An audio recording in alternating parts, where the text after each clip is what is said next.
everyone, I'm Carolyn Cummings. Today, I'll be sharing with you a brief introduction into the academic writing and reading processes. So, what really is academic writing? Academic writing refers to writing that fulfills an academic purpose or task.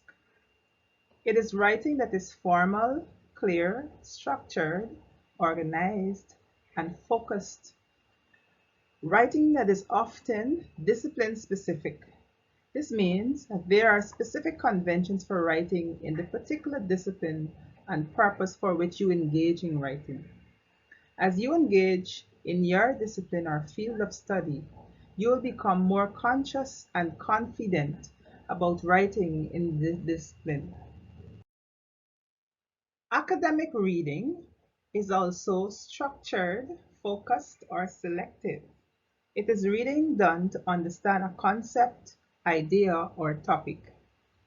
It also fulfills an academic purpose. It is reading that involves reading for meaning,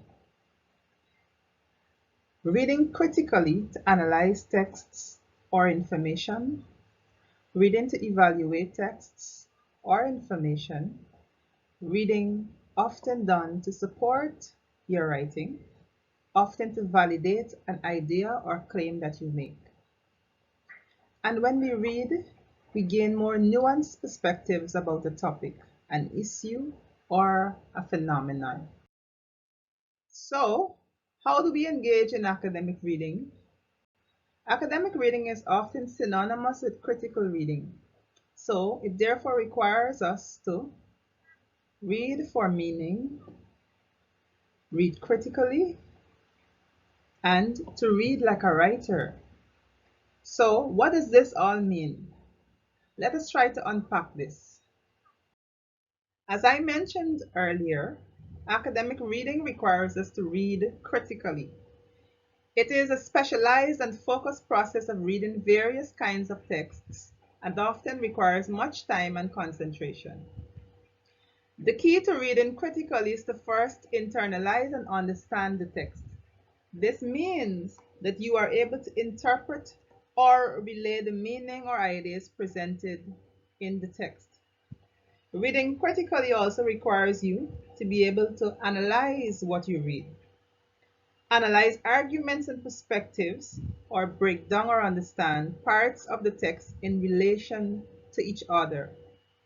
Next, you may consider what's the meaning and significance of this information. Do you agree with every idea presented? What conclusions have you come up with, and why? This is a way to evaluate the information you have read. Engaging in critical reading requires concentration and scheduled time. You can employ a number of strategies in order to read critically. The first and most important strategy for critical reading is to know your purpose for reading. This will help you to be selective of the text, making sure it is relevant and specifically contains information that suits your purpose for reading. Read with a question in mind. Identify arguments made by the author and analyze other concepts and theories. Question the ideas, claims, and information presented in the text. Take note of and analyze arguments and perspectives presented. Do you agree with every idea presented in the text? Is the information provided reliable? How can you tell? Is it objective or subjective? Are there biases in the text? Is the objectivity or subjectivity needed in the specific topic of the discourse? Is it a topic that requires the author to be fair and just to a cause, or is it necessary for the writer to present an opinion or make a subjective claim? What is the opinion of the author? Is it substantiated by evidence or sufficiently explained? What kinds of evidence is used in the text? Is this evidence credible? Are there other perspectives on the subject? How do they compare in terms of reliability, thoroughness, authenticity, objectivity, and quality? The manner and ease with which you read depends on factors such as the purpose for reading and the difficulty of the text. Here are some strategies you can use in your preparation for reading and in order to read effectively. Skim the text. Skimming is not really reading, but you can skim to gain an overview of books and articles to identify their usefulness, and so you can decide whether or not it suits your purpose for reading. Skim for sentences of paragraphs and look for keywords. Consider whether the material is useful by looking at the main ideas, highlighted sections, figures and graphs, subheadings, and evidence. Once you have established that an article or text is useful, scan it for specific information. Look through the text in a strategic way. Read key sections more carefully. You are scanning for main ideas, claims, or important and useful details. Look also for examples or evidence. You may read introductions, abstracts, conclusions, and analyze findings in more detail. Scan for essential details. Now, once you have established that the information is valuable to your purpose, read it more closely. Read slowly and carefully. Then, as you read, you may annotate the text. Write down your ideas about the text. Annotating simply involves marking the page as you read or making useful notes in your own way. You may write comments, highlight, underline, or mark the text appropriately. To annotate, consider the questions and ideas you have and write them down. For example, what is important? And what do the unfamiliar concepts mean? Free writing is another form of annotating and understanding what you've learned from what you've read or how your knowledge and experiences influence the information you've been reading. So just write your ideas down. Just let them flow. Don't restrict yourself. Just write based on what you know of the subject and in relation to what you have read. Then, one of the most important things to do in an attempt to understand information is making sure you understand main ideas. After all that scanning and reading and annotating, what is the main idea of the text? What is the writer really saying? Is he or she effective? Do you think the writer's purpose is achieved? Reading like a writer involves reading critically and rhetorically. This means that it requires you to make assessments about the rhetorical strategies that the writer uses to develop the text. In this context, the term rhetorical strategies means strategies for writing. You may ask further questions about this or ask your lecturers to explain this more closely. You can also do some more reading to help. Have you ever considered what are the strategies that writers may use to compose their text? Well, a good academic reader, especially in higher education, knows how to analyze and evaluate the writer's rhetorical strategies. So let us examine some writing strategies found in academic texts. As I mentioned earlier, there are a number of strategies that writers may use. These are often determined by the writer's purpose, the discipline, and the requirements of the task. The writer may use any of the following strategies. Expository. Now, there are a number of expository strategies, and expository strategies are most commonly used in academic writing. Writers may compare or contrast, show a cause or effect, divide or classify, give examples or illustrations throughout, provide an analysis or subject of a subject or a process, or provide a critical analysis of a text. Writers may also show a problem and provide solutions. or a writer's purpose may be to define.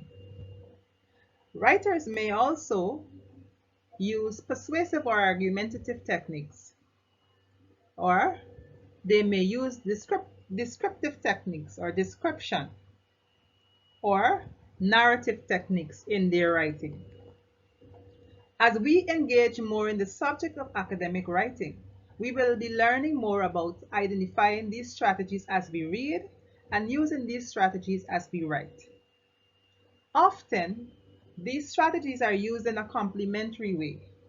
This means writers may use one or more strategies within a single paragraph or essay or article to explain a point. Similarly, as you engage in academic writing, you need to make choices about what strategies you will use for your writing. Before you make choices about the strategies you will use to write, you must understand your rhetorical situation. What is your purpose for writing? Is it to inform, to entertain, to question, to argue, to explain, to elicit an emotional response? And who is your audience? Who will read your writing? Though it's often your teacher who's required to read your work, you must think beyond the situation. Think in a discipline specific way. Think public and global contexts. And who is the writer? As an academic writer, your experiences, knowledge, and attitudes towards the subject may influence your writing. What are you writing about? What is your topic?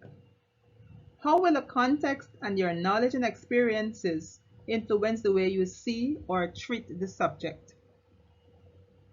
And then we have the context. The context involves all of these areas: the purpose, the audience, the writer, and the subject. And then your context may be formal or informal. You may write personally. You may write as a professional or a businessman, or you may engage in academic writing as a process in which you engage and by which you should not feel threatened. It involves several stages that allow you to think and write recursively and iteratively to fulfill your goal. It's a process in which you may become comfortable and confident in your thoughts and ideas as you write. So it is not a one-shot effort. As a process in which you engage with ideas, texts, rhetorical strategies, and employ personal experiences, style, and skills. In this process, you may pre-write. This includes reading, annotating, free writing, brainstorming, and then planning your strategies for writing. And then you write your first draft. This may include ideas or strategies that you have planned to develop a well-organized flow of expressions and explanations and arguments. And then you may revise. You revise by reworking iteratively and restructuring your work where necessary. This may mean restructuring sentences or restructuring the flow of your ideas. Then you may edit, or you may ask someone to edit for you.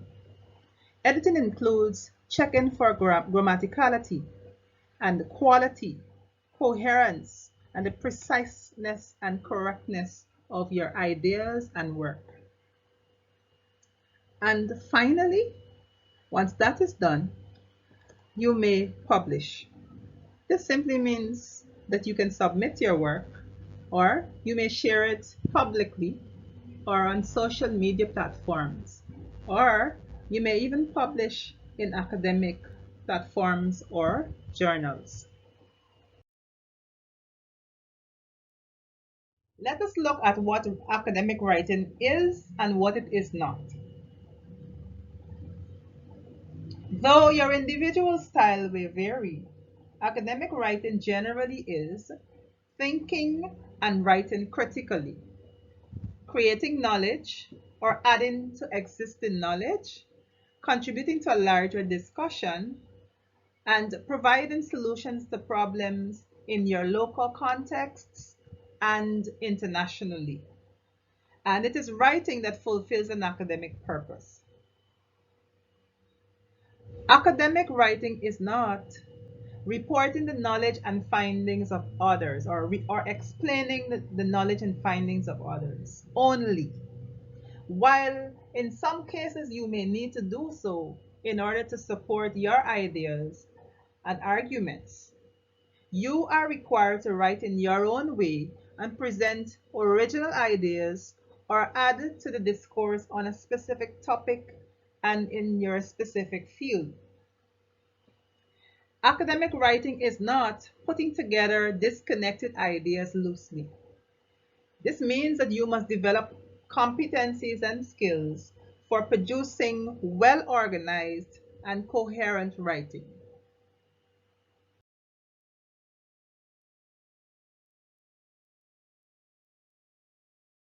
Ask your tutors or lecturers questions to have them clarify anything you do not understand.